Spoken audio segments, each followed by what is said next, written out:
Hello, everyone. Welcome back to Muscular Dystrophy Warriors. Just like last video, a moment of silence for all the fallen warriors who sadly have lost the battle to muscular dystrophy.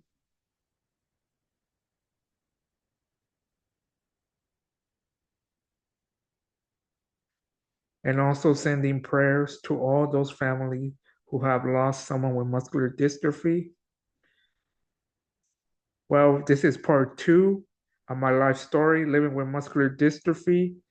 This video is going to be more focused on my middle school and high school years. So that's why I titled it My Life Story Living with Muscular Dystrophy, Part 2, Middle School and High School Years.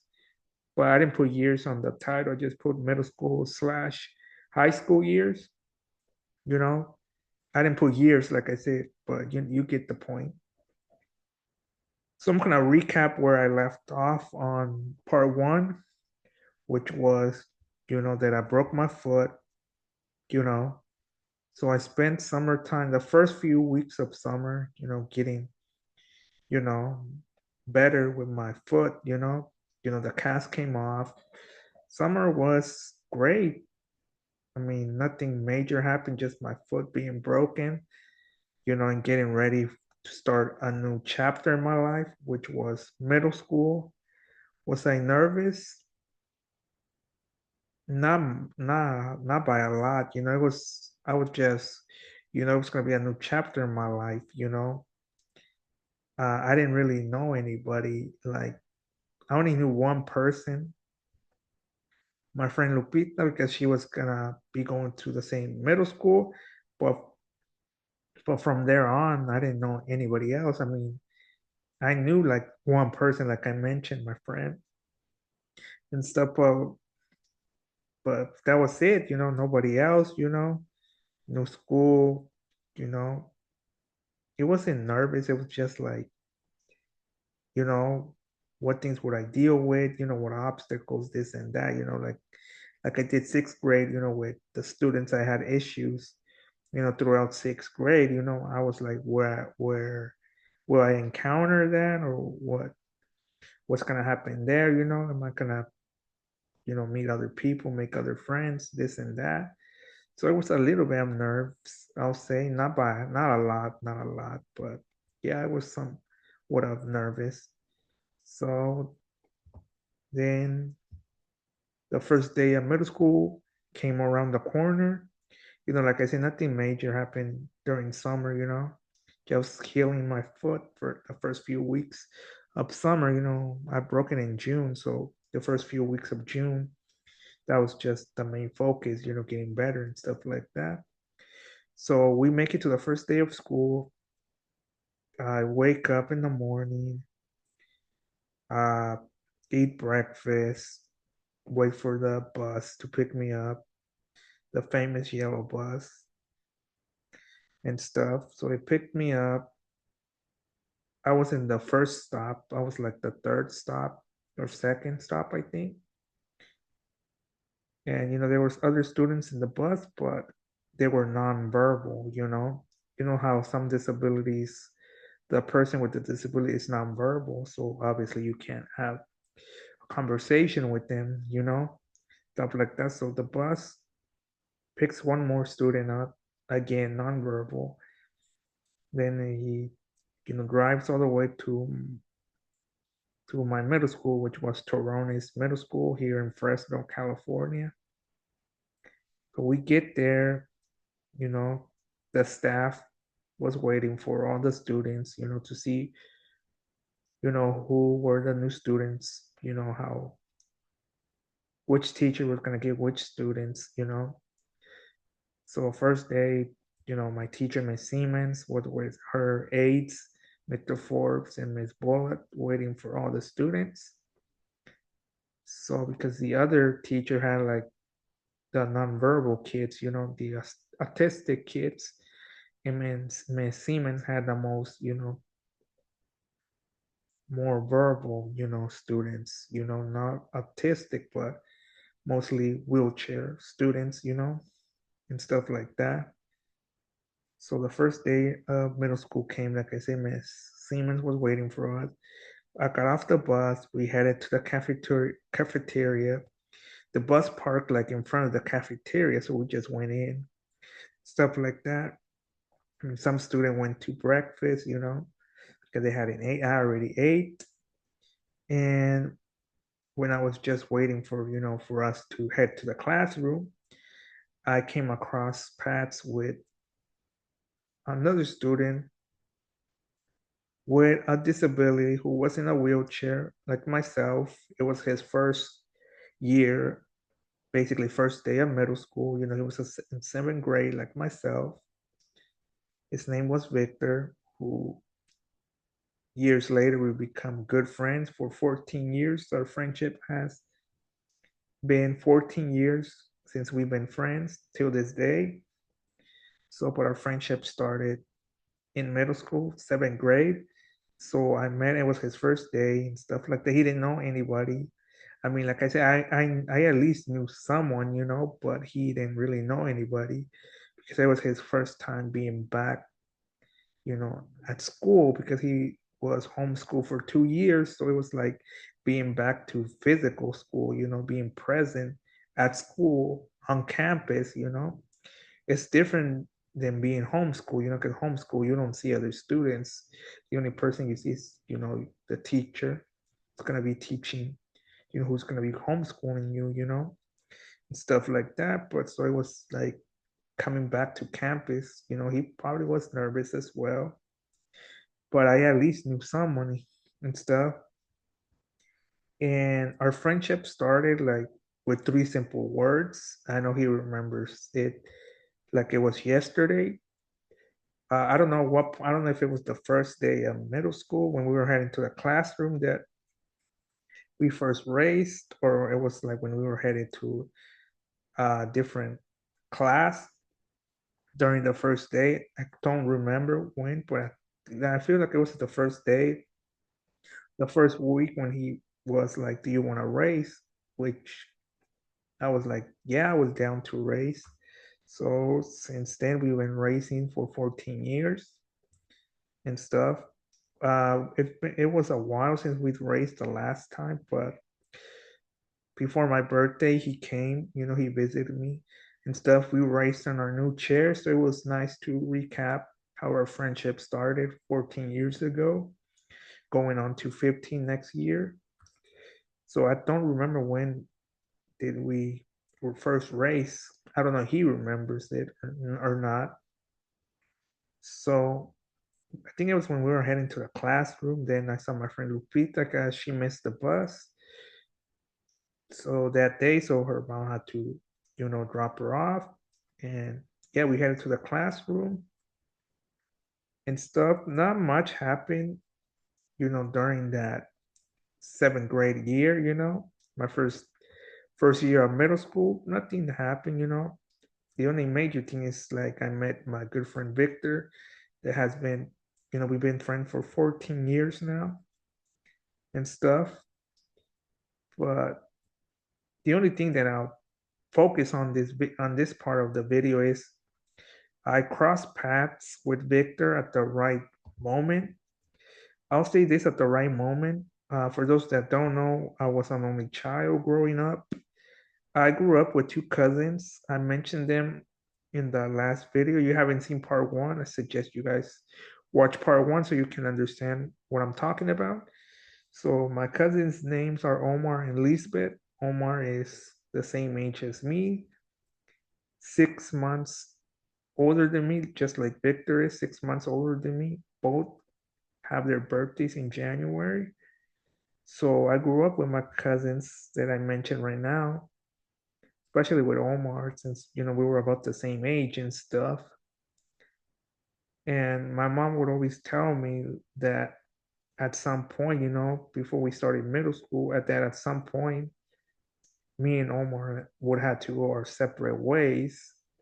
Not in a bad way, because he was gonna, want to do his own thing, like any middle schooler or high schooler, depending what stage of life you are in those aspects, that wants to hang out with their friends, maybe they start, dating someone, this and that.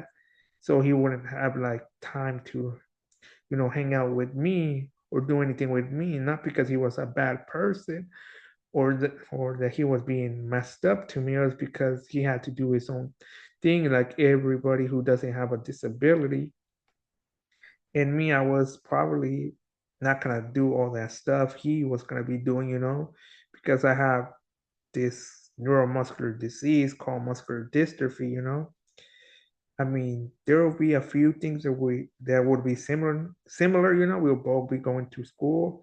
He went to a different middle school because the middle school he went to didn't have wheelchair accessible, and Toronto's middle school did. So that's why I was sent to that one. So that's why we went separate schools. If I didn't have a disability, we probably would have been to the same middle school, high school, something like that. So I mean, when I met Victor, it was a good thing, because I met a friend who's, about the same age as me. Like there's a lot of similar thing with him and Omar. They both have the same birthday, same age, but with Victor, he understood like the struggles of living, whereas some sort of neuromuscular disease. I have muscular dystrophy, Duchenne. He has SMA type 2 or 3. I know I should know this, 14 years. But I always get it confused, bro. I always forget if it's 2 or 3, either one of them. So SMA lands on the neuromuscular disease category, just like muscular dystrophy. So it felt great to have someone who understood. With Omar, that was the only difference. He doesn't have a disability, and I do, but that never really, affected how close we were. I mean, we're still close right now, but we're both doing our own thing. But I'll, we'll go back to this in a different video talking about Omar and me going our separate ways, doing things a little different in our lives, being at different stages of our lives and stuff. So stay tuned for that video. So because this video is going to be more focused on, on me, my life story during middle school, high school years. So I want to make a video focus on just that topic. And during that time, I joined. Yeah, I think first, summer came around the corner. So me and Victor had planned to go attend the MDA camp together because he said he'd attended it once before he met me, but he didn't really like it. He was just there one day, then they had to pick him up because he didn't want to be there, and stuff like that. And me, I never really went. So we had planned to go, but sadly, Victor got sick, before seventh grade ended. So I ended up still going, myself. Now it wasn't like we planned it and stuff. So that's what I did during summer for I think 1 or 2 weeks I was there, AMDA camp stuff. So that's what I did during summer. Then around that year, before start of eighth grade, I joined I joined a power soccer team, aka wheelchair soccer. My team's name was the Central Valley Ghost Riders that I played for many years until the year 2020 when COVID started. It was some good memories there. Being part of a team with other teammates, who had some sort of disability. But I'm not gonna get into a lot about the Ghost Riders because I have a different video for that. Focus how I started, how did I get to know about the team. I already knew there was a wheelchair soccer team in Fresno, California, because my good friend Victor always told me that he played for a few months, I feel like wheelchair soccer, that he supposedly came out with the names, with the team's name and this and that. So it got me interested, because I always been during seventh grade when I became, more of a sports fan, Laker fan, Niner fan, this and that. So it got me interested, wanting to play a sport, wheelchair soccer. But never really gave me the information, until I came cross paths with another individual living with muscular dystrophy, Duchenne, the same disability as me. But I won't get into much into that until a different video where I will focus more on the Ghost Riders. Everything about the Ghost Riders, from start to finish. When was the last time I got to play, and this and that. So eighth grade came around the corner, and not much happened during eighth grade. A couple of major things happened, I'll say. We got new students. One of those new students his name was Timmy. Timmy was a little immature during that time. Now we're very good friends now, but during that time, yeah, we talked, but I don't think we really got along a lot like we do now. Like we have a lot of things in common, you know. He's the only feel like he's one of the people that I can talk about sports with besides family members or anybody else that I know, because he knows his stats. He's a huge LeBron fan, but this is before we really became close, became good friends. He was a little immature at times, but as the years went on, I got to know Timmy a little better. But this is like when I first came cross paths with Timmy, we did talk, maybe small talk, but we didn't really get along like we do now. Then we had another new student, which was, we say, a hassle. His name was Herman. Yeah, we talked, but most of the time we had our own differences, again with him, because he thought he was all bad, this and that, always getting into trouble. He thought he was all bad, but every time Miss Siemens, would, get him in trouble, for whatever he was doing, he would stay silent. If you're really that bad, you won't listen to teaching. You'll be like, when they would call his parents, I think Miss Siemens, I think, call his dad once, he stayed quiet, because he was worried. So I mean, if you're all that bad, like, why stay quiet? If they call your parents, someone who's, a bad student will be like, call him, you won't be scared, and this and that. But I feel with me it was some kind of a hatred, I'll say. Why do I say it was some kind of a hatred? Well, we took a field trip once. It was called Special Olympics. I know most of you who have a disability did attend, Special Olympics, during their school years, So it was Special Olympics tennis, I remember. And it was my turn, with the tennis racket to hit the ball. So I hit a few balls. I forgot how many like balls you're supposed to hit with the tennis racket. And I got them all past the tennis net, and Herman decides to come up and be like, you weren't supposed to do it like that. I'm like, what are you talking about? Because I did it correctly. Like, it was like, you shouldn't be able to do that because you don't have strength. Obviously, it's true. I mean, I can't, he wasn't lying there, and I can't lie there, Muscular dystrophy affects your muscles. Obviously, I don't have the strength to hold the tennis racket like someone who doesn't have a neuromuscular disease like himself. He had the strength. He wasn't a manual chill, the one that you push with both hands, stuff like that. And I couldn't do that because I didn't have the strength. So he was telling me like, how was I able to do that if I don't have strength, able to hold the tennis racket? So I just ignored him, because I was like, I'm not gonna argue over some nonsense, with someone who doesn't listen, who always runs his mouth, why, why argue over some nonsense, So I let him talk and this and that. And when it was his turn, he did it. So I mean, he didn't say anything afterwards. He saw that I wasn't, can engage in that conversation, that argument, stuff like that. So that was the only thing that was going on during middle school. And during that year, my good friend Victor, we became a lot closer, because seventh grade, we got to know each other and this and that. And he invited me to his birthday party.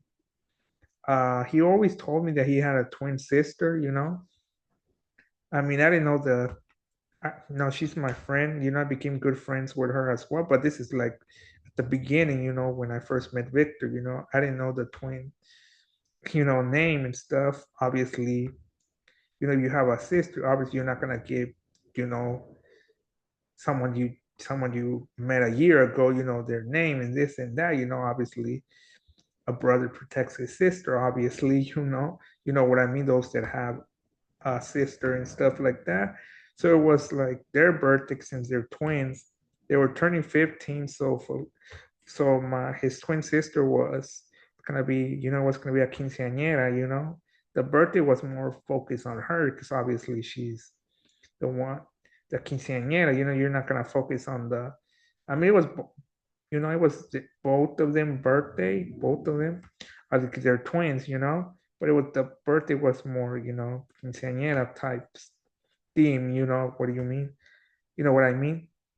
So I went there, which it was nice, 'cause, he invited me, he sent the invitation, I went, you know, I, yeah, I went. I only went for a few hours, I didn't stay long, and stuff like that. So that was like the only major thing that happened, and stuff that I got to attend the twins' birthday, and stuff. I haven't attended other birthdays, after that one, but that was like the first time I really got to know, my friend Victor, I got to know, I didn't really talk to the other twin, I only said like hi when I first got there, because she was waiting for all the guests to come, I didn't see my friend Victor because he was somewhere else, like inside where the party was, I think. That's why I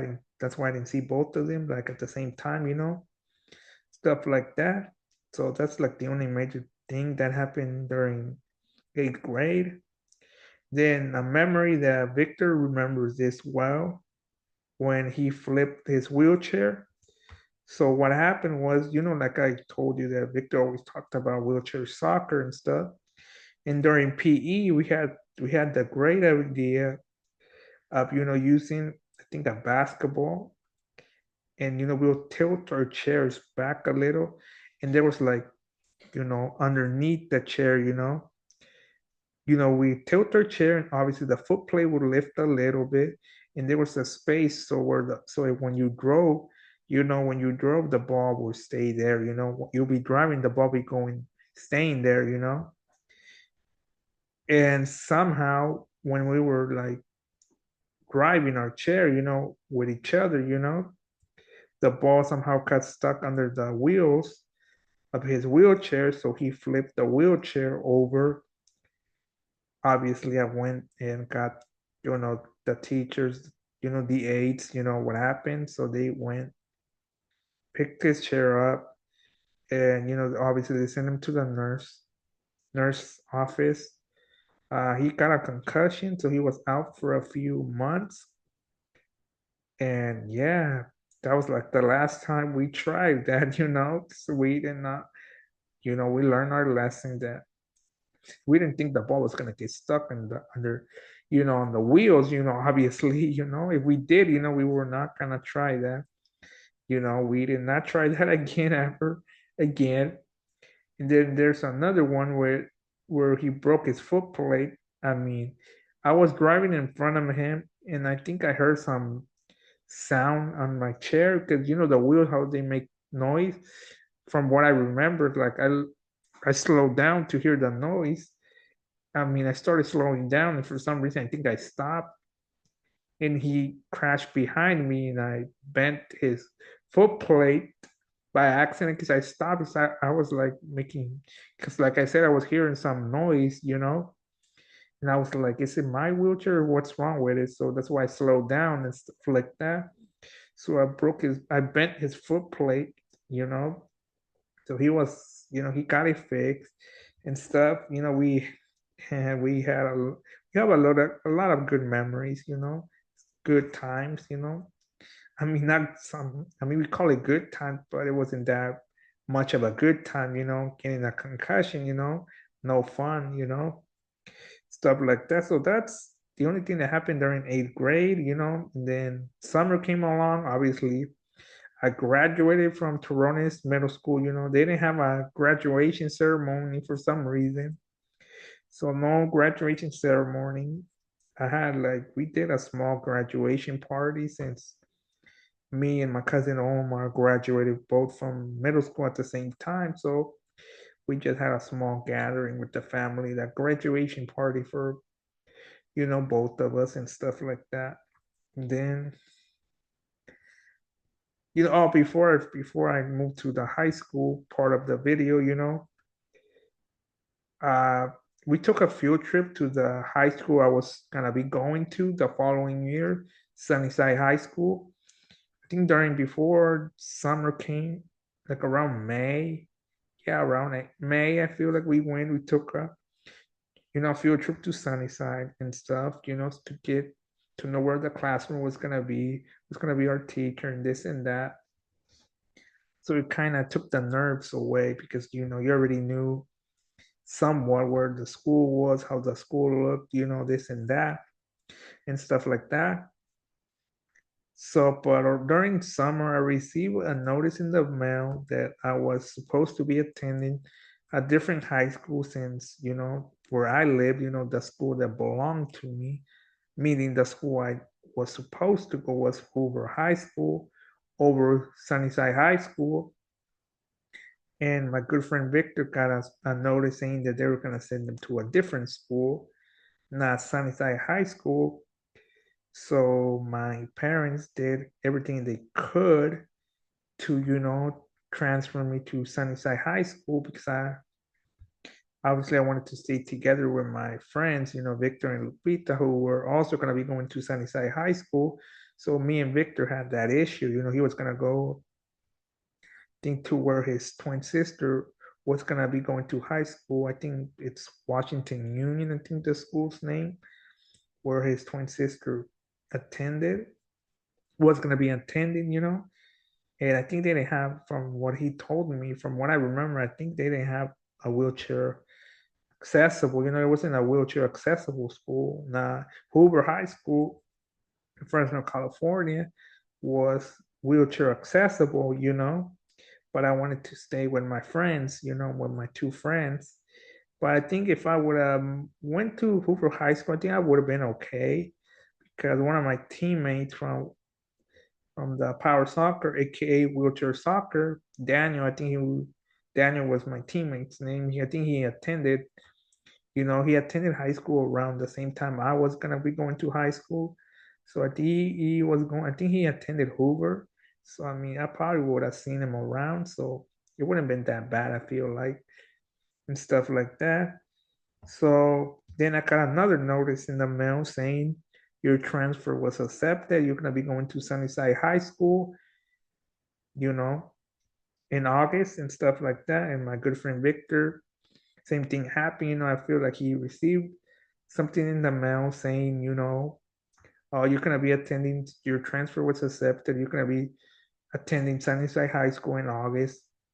So summer, not much happened again. My summers are always not a lot going on, like other people that take vacations or go somewhere, as a family. For me, it was more like just spending, gaming, just enjoying sleeping late, not having to wake up early to go to school. So then August came along, around the corner, first day of high school. Was I nervous? A little, because high school, you'll be there for 4 years, and I didn't know what to expect. I didn't know how my 4 years were gonna be like, you know, because you never know, because middle school was good during seventh grade. Like I said, it was great, good. Then eighth grade was good. The only issue was with her mom, that we had our own, differences once in a while. It wasn't like something major. It wasn't like every day. Some days we got along well. Some days it was, a little bit of differences between us and this and that. but nothing major. So I didn't know what to expect because, I was going to be here 4 years. 4 years is 4 years. 4 years go by fast, but sometimes it'll feel like, for me, it went slow. Like during until I reached senior year, I was like, how this went by fast? How did I get to senior year that quick? And stuff. So before the first day of high school, obviously I went to orientation. So I kind of knew the school already, but orientation helped me know more about the school, this and that. So that happened before, like in June. Yeah, around June. Then obviously July, obviously until August was when I started high school. So the first day of high school was just like middle school. I woke up, uh, ate breakfast, waited for the bus. Bus picked me up. We picked up my friend Lupita, since we live close, just like I lived with Timmy, who lived close, but during that time we didn't know that we lived close to each other, stuff like that. So obviously I talked how her summer was, as any friends do. So we headed to, you know, first day of high school, bus gets there, same thing like middle school, staff is waiting there. Mr. G, Miss Jessica were already waiting since they were going to be the aides that were going to be assisting us and stuff. So we headed to breakfast. I didn't eat breakfast because I already had ate, and stuff like that.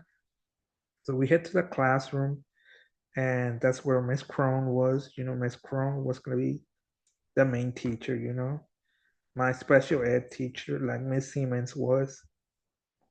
So Miss Crone gave me my schedule, gave Lupita her schedule, and then Victor showed up because something was going on with the transportation since where he lived, something about like the district not wanting to, send transportation because he lived in Fresno, California, like myself, but I don't know what was the issue, so his mom had to drop him off. So Miss Crone gave him his schedule, and then we looked at our schedule. We both, all three of us, me, Victor, and Lupita, we had the same math class and English class. So we all three of us, Mr. G took us to show us where the classroom was. Since it was the first day, obviously we didn't know where the classroom was. After that, obviously we knew where everything was. So high school for freshman year, not a lot happened. I feel like there's just something like I'm gonna be focused on what happened during freshman year. Not it's nothing I wouldn't say happened. It's like I came across with someone, an old student from Miss Crone's class that had graduated, I think a year or two and stuff. But yeah, first day of high school, nothing major happened. Towards the end of the year, like I mentioned, an old student, a Miss Crone, came to visit, his name was Israel, came to visit. I think he graduated like a year or two and stuff. And why I'm gonna talk about this? Well, in my life, I have always crossed, like you saw from the beginning of the video, how I have always crossed paths with different people. I crossed paths, like I said, with Victor in seventh grade that became a good friendship. Then middle school, I crossed paths with Timmy and her mom. Timmy, we talked in this. We never had an issue, with each other. Her mom was, so, we had our differences. And with Israel, I came across with paths with him and stuff.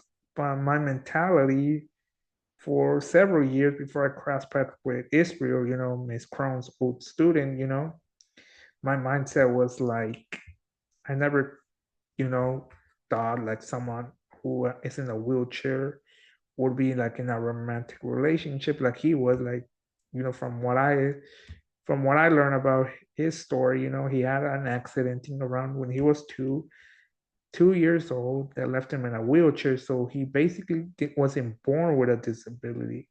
A tragic accident left him in a wheelchair.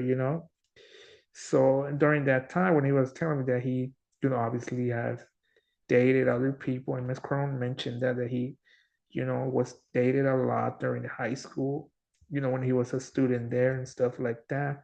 And for me, it was something new because my mindset was like people in wheelchairs, doesn't really, they don't get into romantic relationships, especially in high school or throughout their, teenage years, adulthood, and when I met him, it was like, like shocked, I didn't know what to think of it, because for me it was always like the mindset was like, how can that be, maybe because I never saw someone, the harsh reality, you don't really see someone, with a disability in a romantic relationship or dating or any of that stuff, I mean, there's cases that happen, very minimum cases of individuals with a disability, some with muscular dystrophy, some with SMA, some with different types of disabilities, So it was like, for me, it was like, am I doing this? Is my mindset in the right place? Because this individual, like, an old student, this individual has, done that. And for me, it was like, am I my mindset wrong? Because, for me, it was like, that can't happen, And for, since the start of high school, I was dealing, like, I'll call it inner battle with myself because I wasn't the most talkative person, to be honest, because for me, I always felt like I needed to, like, prove something, because when you have a disability, people sometimes don't treat you like any other teenager, your peers don't treat you. They see you like, oh, he's in a wheelchair. He doesn't understand our conversations, who he doesn't fit in with us in this and that. So I always felt like, I need to prove myself, because for example, if I say mispronounce something or say something wrong, people be, oh, or for example, if I answer a question in a classroom, let's say how you're in a classroom, sometimes the teacher will ask a question, solve this math problem, or, whatever class you're taking, answer this question, and if you say it wrong, you can feel like, oh, he has a disability. That's why he didn't know the right answer and this and that. So I always felt that I needed to prove something. So that's why I probably wasn't the most talkative person because I always felt like I needed to prove, even if let's say if I talk or say something, and if I say it the wrong way or say something wrong, I'm gonna be judged because it'll be like, oh, he has a disability.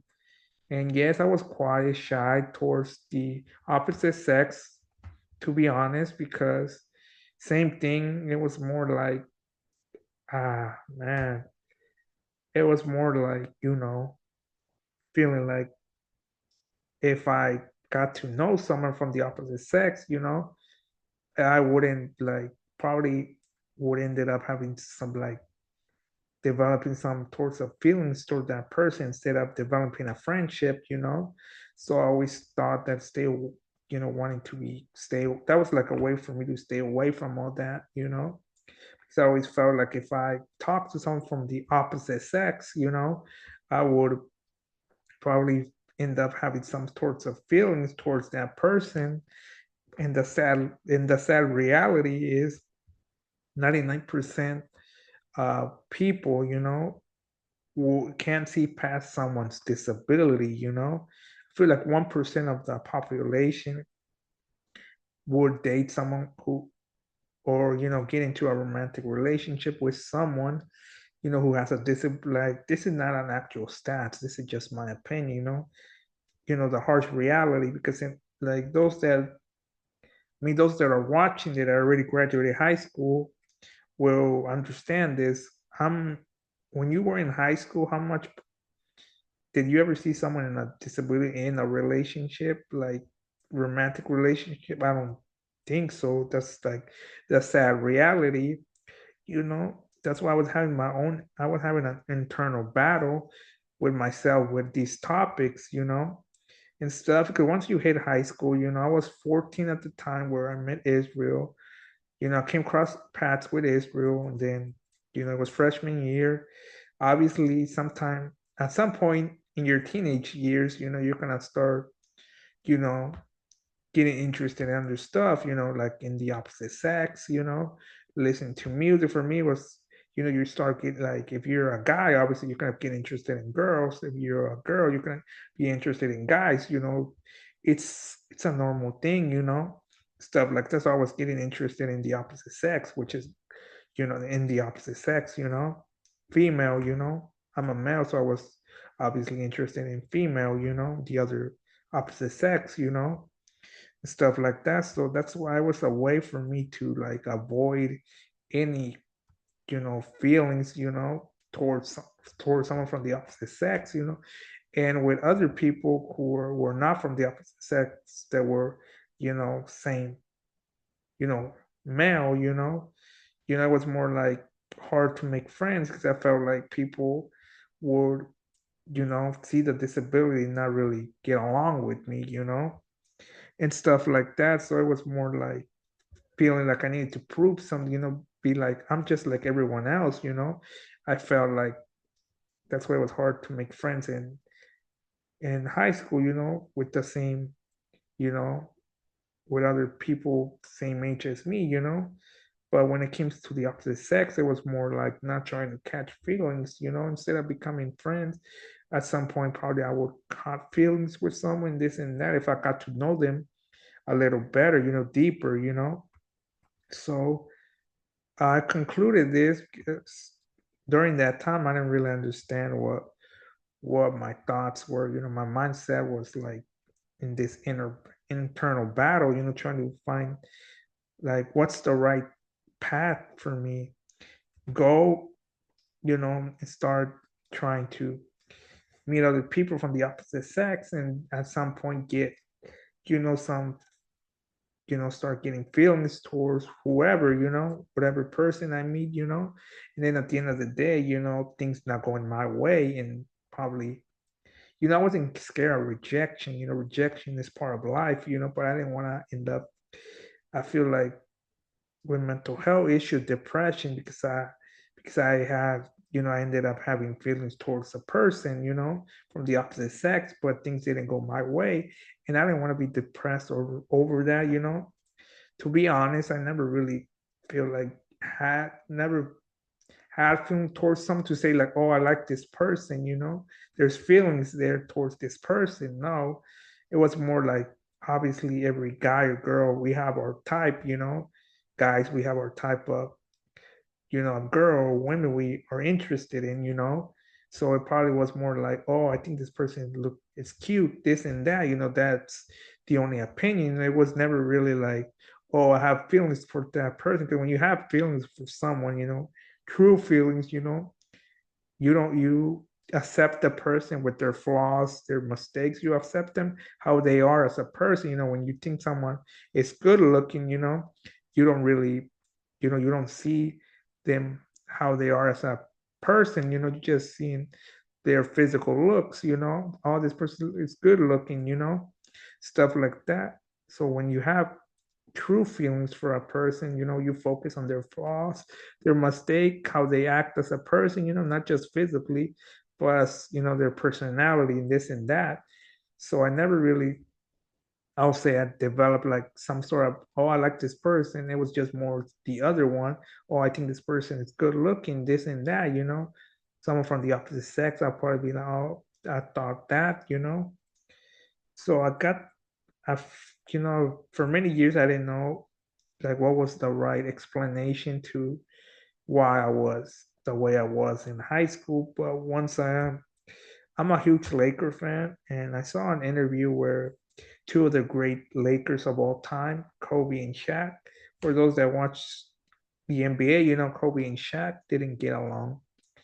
They didn't get them along that well, to be honest, And I saw an interview where they sat down, talked about their differences and stuff like that. And Kobe was, Shaq was asking him, "When do you get the killer mentality?" No, it's not that he killed people. No, people that don't understand the NBA might feel like, oh, he killed someone. No, no, killer mentality is more like you ain't scared to score, score the ball. You're always trying to win, you're a great player, aggressive player, you're always trying to score the ball, you're not scared of the defense, you don't care what the defense is showing you, you just concentrate on scoring.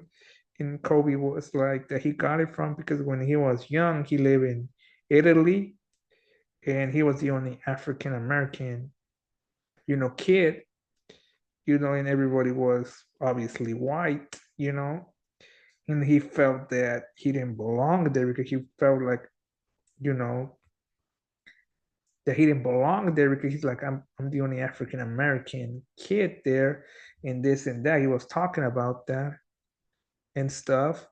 So he was talking about that, like I said, and that he isolated himself from people due to that fact when he was living in Italy.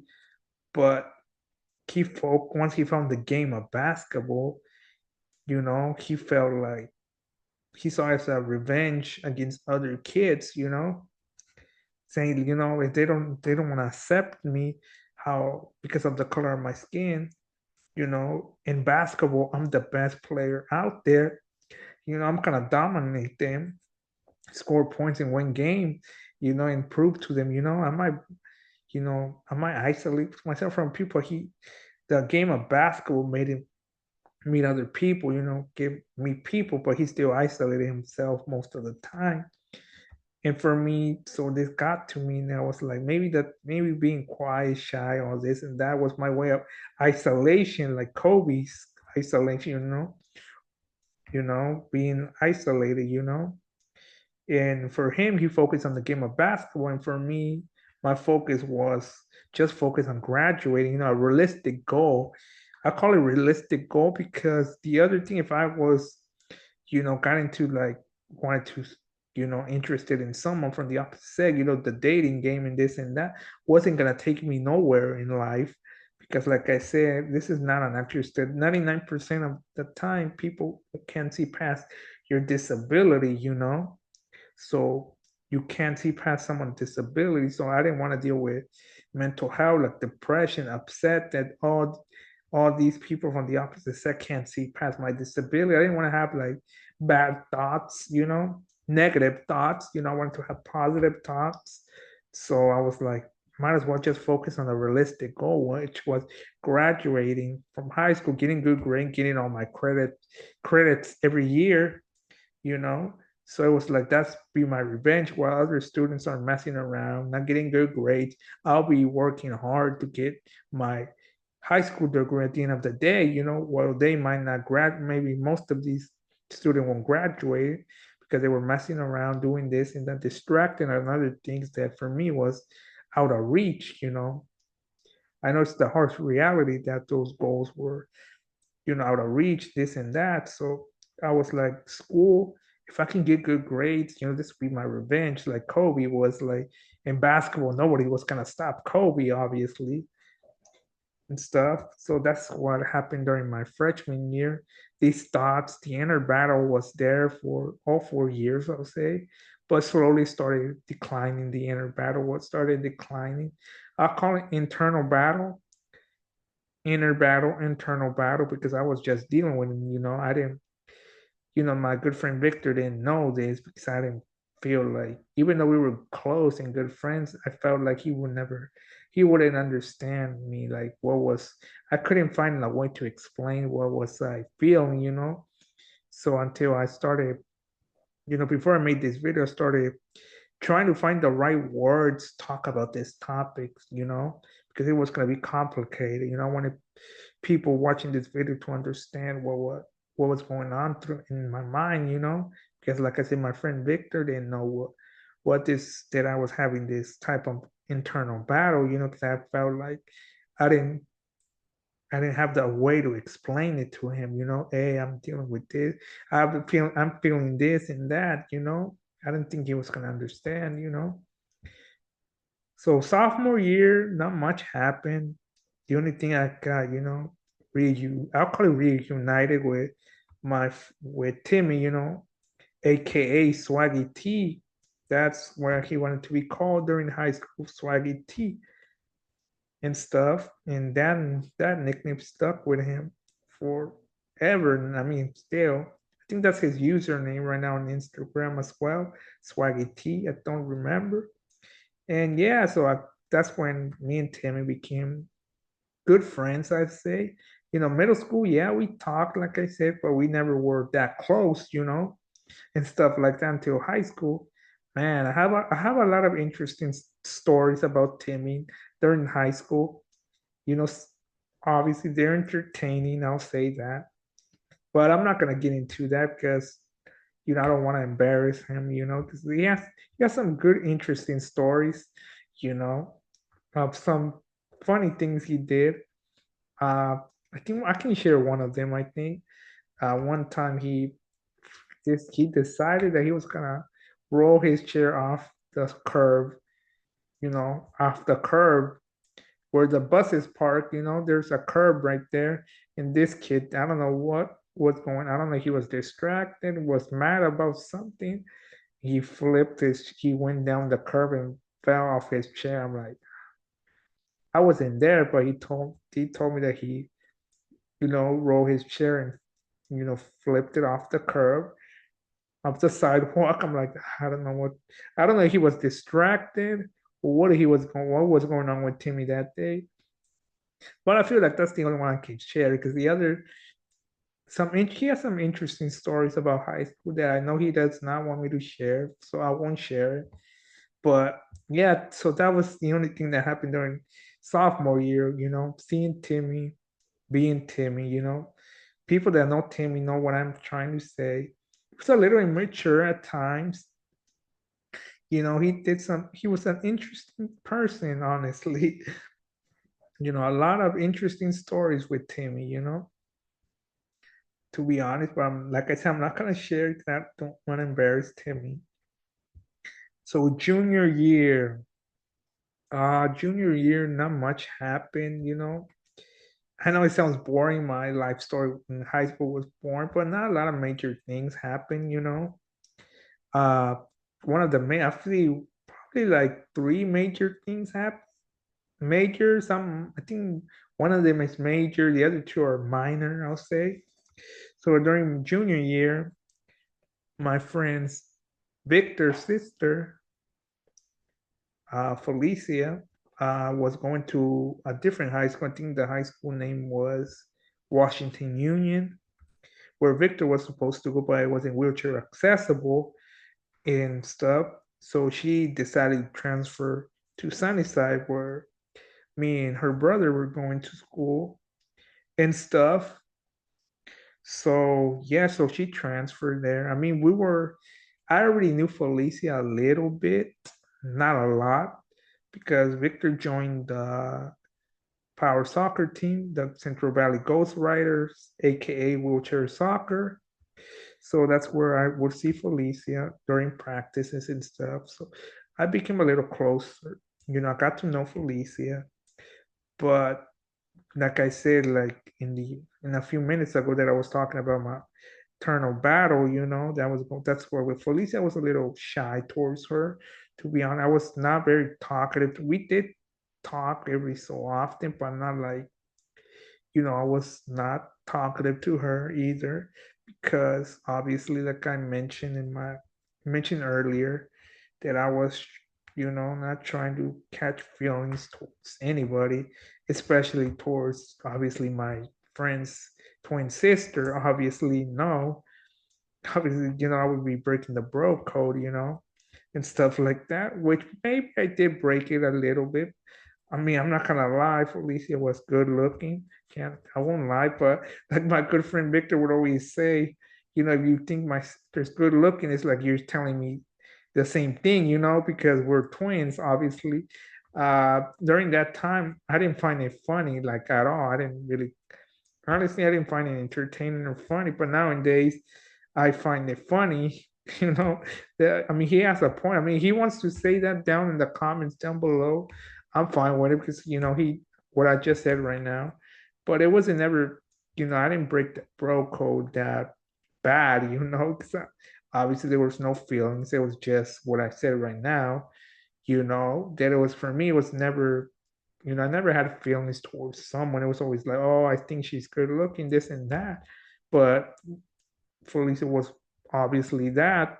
So, but I'll say this: over the years, our junior and senior year, I became closer to both of them, and stuff. They became like the brother and sister I never had, and I felt like that was more important, to have two good friends. Why lose two good friends over some nonsense like that I said right now?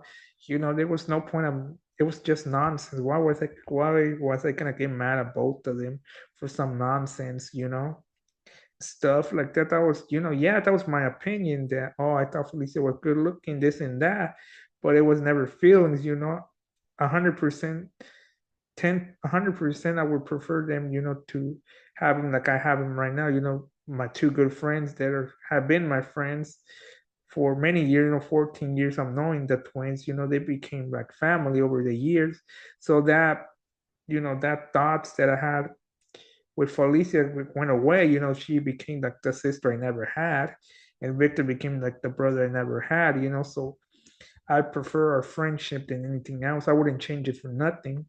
I just I just posted something on Instagram talking about that I wouldn't change them for nothing. I would never change our friendship for anything, especially some nonsense that I'm talking about. I wouldn't change that. This is like the past.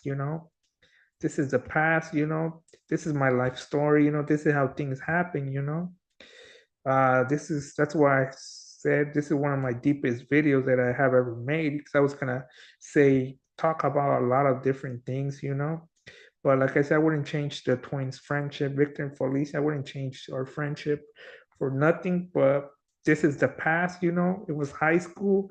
We're both adults now, You guys are gonna be 27 in January. I'm gonna be 27 next August next year. So I mean, yeah, we're both adults, we don't this is, the past. But talking about the future, my friend Felicia became a mom just last year to a 1-year-old daughter named Adelise.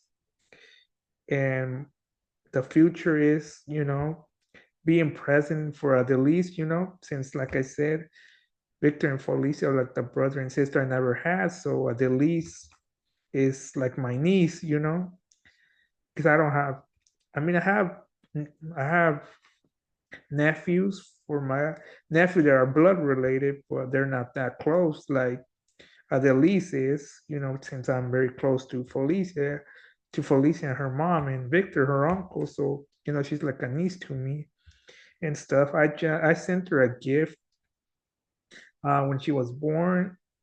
I sent her a gift when just a few last month. Yeah, like last month before Halloween, I sent her a gift because I want her to know that I will do my best to be present in her life, like a good uncle would do. Be present there for in her life.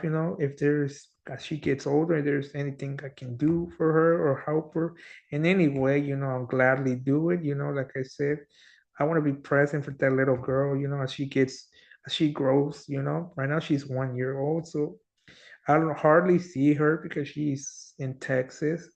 So I try my best to be present for the least, even though I don't seek it for me, it's gonna be hard to go over there, to go visit them, but I want to do my best to be present in the least life, the least lives, but I don't know if I'll be present to see her grow up, I don't know if muscular dystrophy, this progressive disability called muscular dystrophy will destroy me. Obviously, it's going to destroy me at some point, because it's a progressive disability.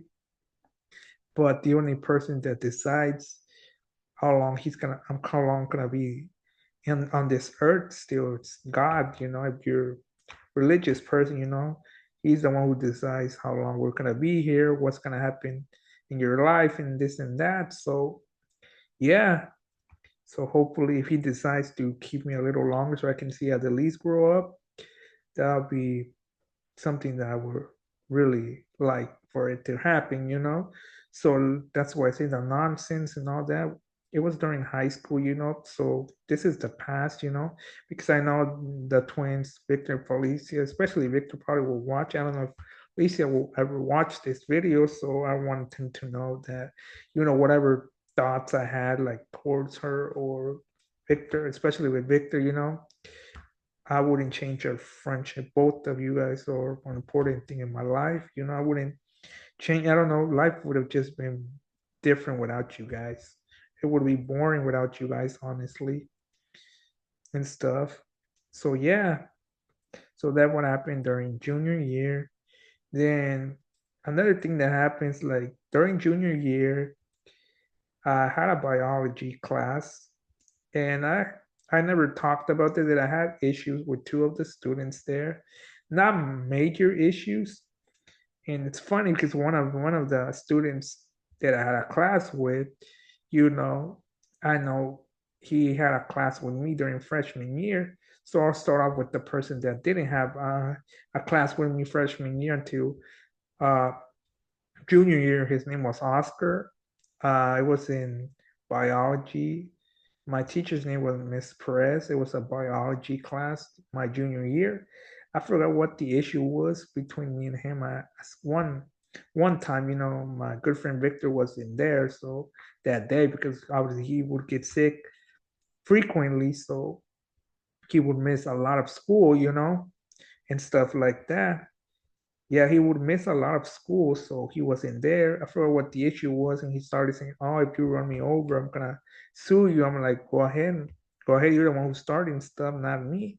So he gets up, opens the door, you know, to get out of the classroom. He's like, come, like saying, "Oh, let's run me over right now." And luckily, Miss Perez arrived there and told him to sit down. You know, obviously, he obviously listened because he was all talking, but once Miss Perez got there, he sat down and didn't say anything. Like it was just a 1 day thing. After that, we talked. During class. Nothing. No beef with him and stuff like that. Then what surprised me was a different student from the same class. His name was Luis. Luis, I knew him. I had a math class with him and an English class freshman year.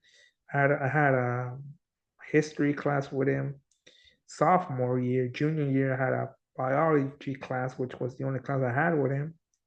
You know, we had one issue once. I was heading to the class.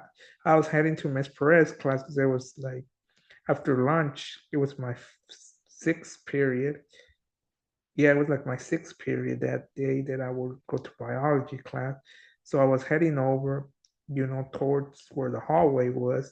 I think Luis and Oscar were, heading to class or walking with other people. And when I was getting close to the door, Luis decides to close the door. And then he opened it. He's like, "Oh, learn how to walk." I'm like, "Okay." I don't care what for me, people can say whatever they want about my disability. You're not gonna get me mad. All you're gonna do is like I was just okay. You're not gonna get me mad because joke's on you. Yeah, he didn't know I walked till I was 11 or 12 years old. So like joke is on you because obviously I walk, but I'm not gonna tell everybody, "Oh, look at me, I used to walk until I was 11." No, of course I'm not gonna share that part. I mean, if you ask, obviously, so the joke was on him. So I mean, I didn't get mad. He said, "I'm like, you're not gonna get me mad, obviously. You're not the only person who make comments about my disability. You have tons of people that will make rude comments about your disability. So it's nothing new. It's like you're used to it.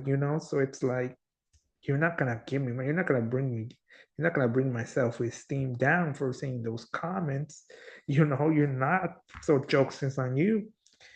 And I don't know, I think it was hating towards me because one time when I was heading out, forgot Miss Perez said that something about my work, that it was everything I did great on the test and this and that I got 100% on most of my work. And I heard since Luis spoke English and Spanish, like when I say, he's like, she's only saying that he did great because he's in a wheelchair. I'm like, that sounds like you're hating for some reason. It's like, why are you gonna hate on someone in a wheelchair, man? Like you can walk, you can do a lot of things. Why be hating on someone in a wheelchair? I didn't respond back. So I'm like, I'll let you run your mouth because that's all you sound like a family member that I have that he always has to say about people.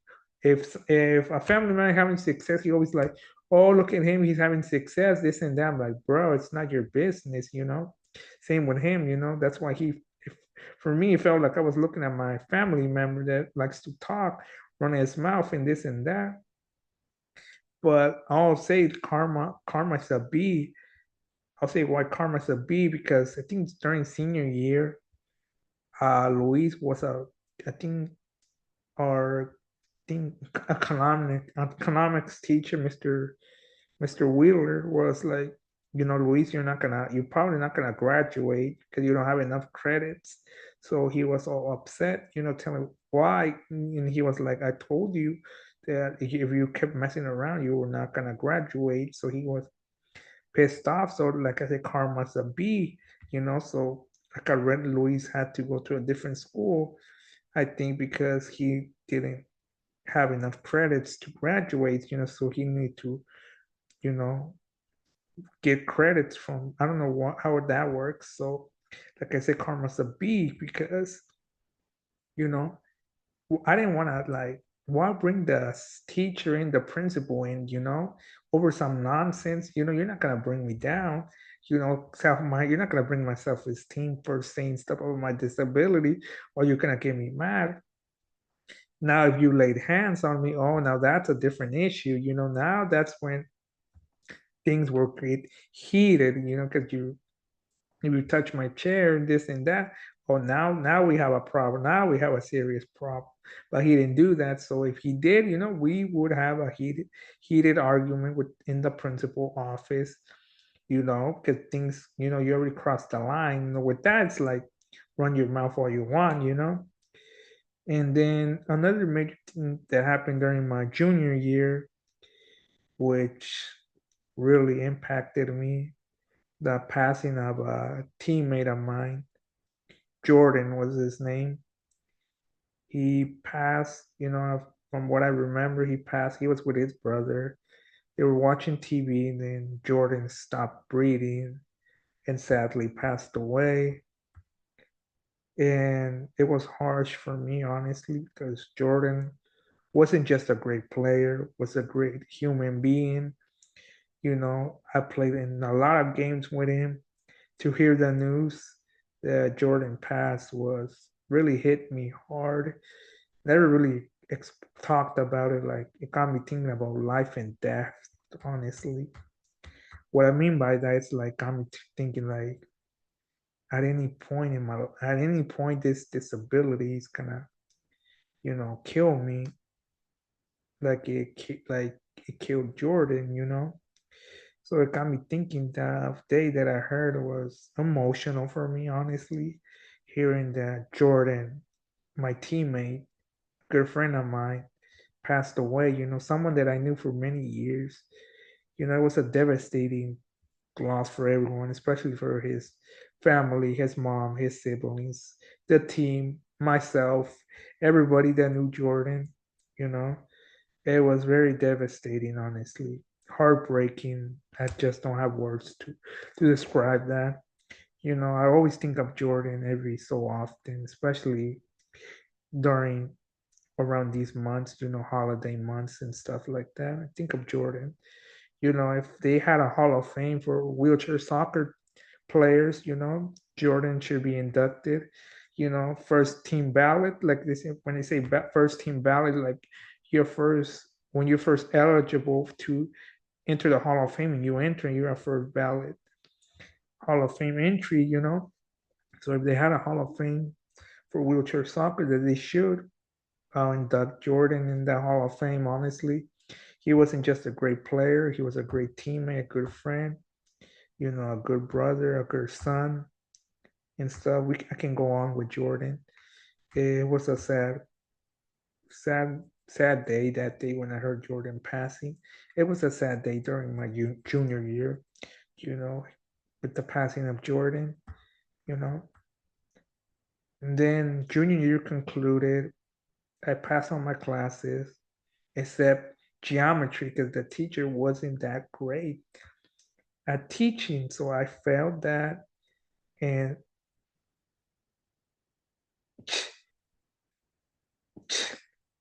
you know, I had failed, I failed algebra my sophomore year. I passed. They divided it in two parts, part A and part B. I passed part A barely with a C. Part B, I failed barely. All I needed was 5%. I had a D. I needed 5% to make it a C. So sadly, I couldn't do it and stuff. So I couldn't go like before junior year. I was supposed to go to summer school, but I didn't have a transportation to take me there. So we didn't do that. Then I failed geometry. And then before uh, oh yeah, before junior year finish, Miss Crone found a solution. Miss Crone found a solution, to this. She's like, why not? Because I could go to summer school with Miss Crone.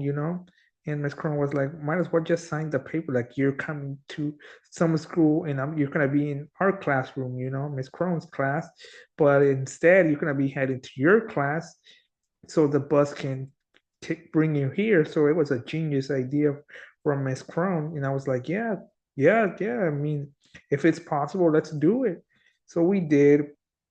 So summer I spent, going to summer school. I passed my class, my math class, so I didn't need to.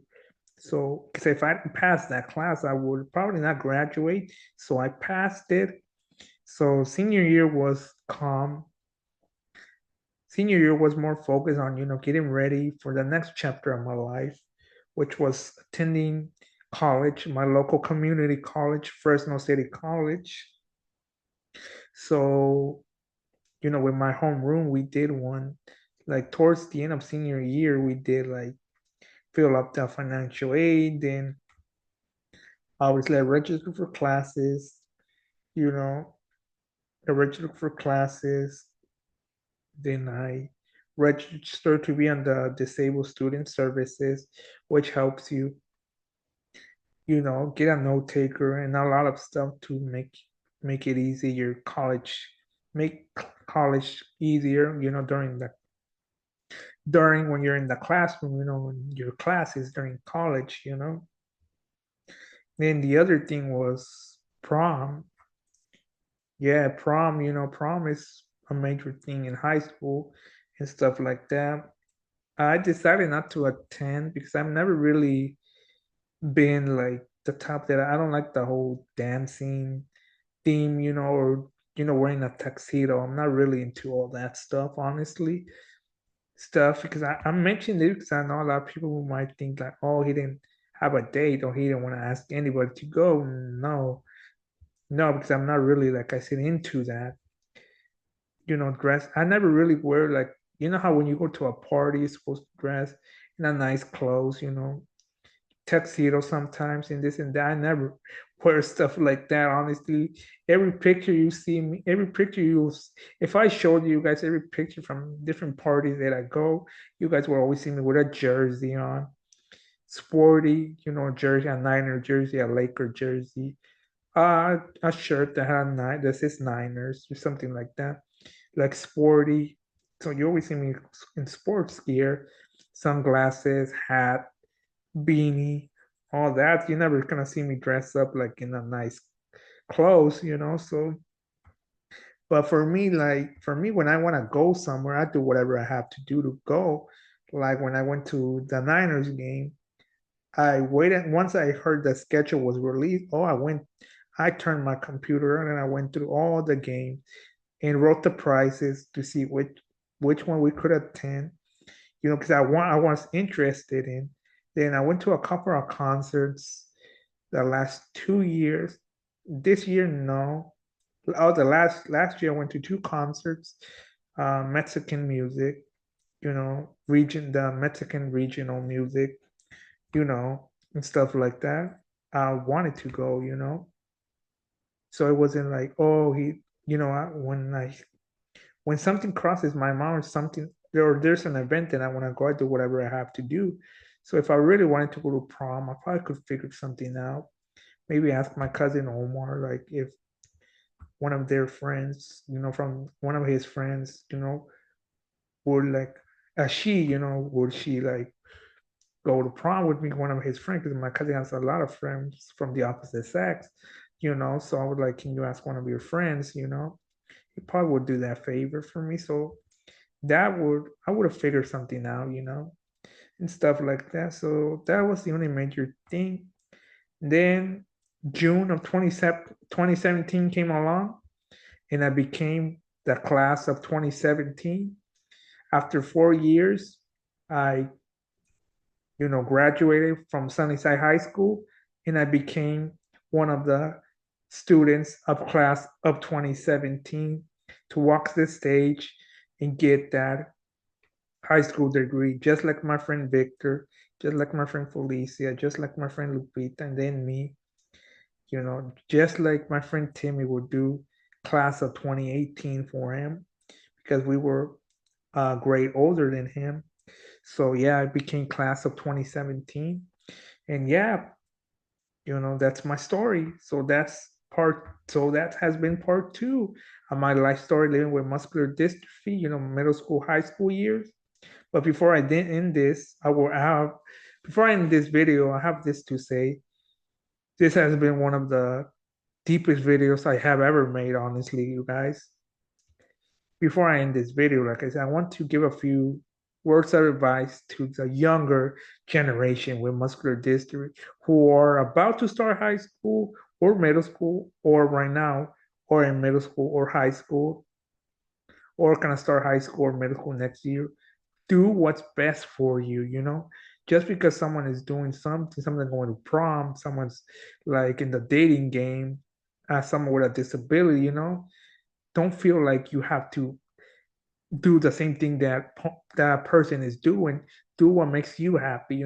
Do what's best for you. Don't do whatever. If you see someone all saying, oh, I dated this, or makes you feel bad, don't feel bad. Do what's best for you. That matters, because at the end of the day, what matters is your mental health, your peace of mind. You matter more than whatever that person is not gonna be there when you're struggling with stuff, and stuff. If he or she's a good friend, she or he will be there, or he or she will be there. But sometimes people will just say when you hit rock bottom, they're not there for you. So I feel like you do what's best for you. And one last, enjoy your 4 years of high school or your 2 years of middle school, because once you leave high school, life gets a little tougher for everyone, especially those living with a disability, and especially muscular dystrophy. So I hope you guys enjoyed this video. Thank you for watching. Don't forget to like, comment, subscribe, and hit that notification button. Until next time.